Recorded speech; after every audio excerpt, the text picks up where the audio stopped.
Are you getting the Fortnite Error Code LS-0019? Don't worry, here's how to fix it step by step. First, close the Epic Game Launcher completely and restart your PC. Then reopen the launcher and click on Fortnite, go to Settings and hit Verify Game Files.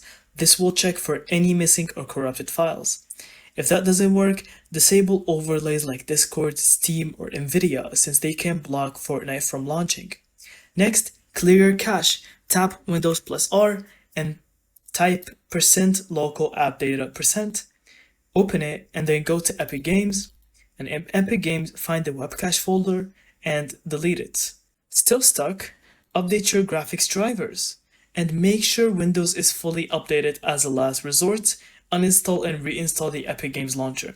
Follow these steps and you'll fix LS-0019 and get back into Fortnite fast. Thank you so much for watching. I hope you found this video helpful. And don't forget to leave us your thoughts in the comments.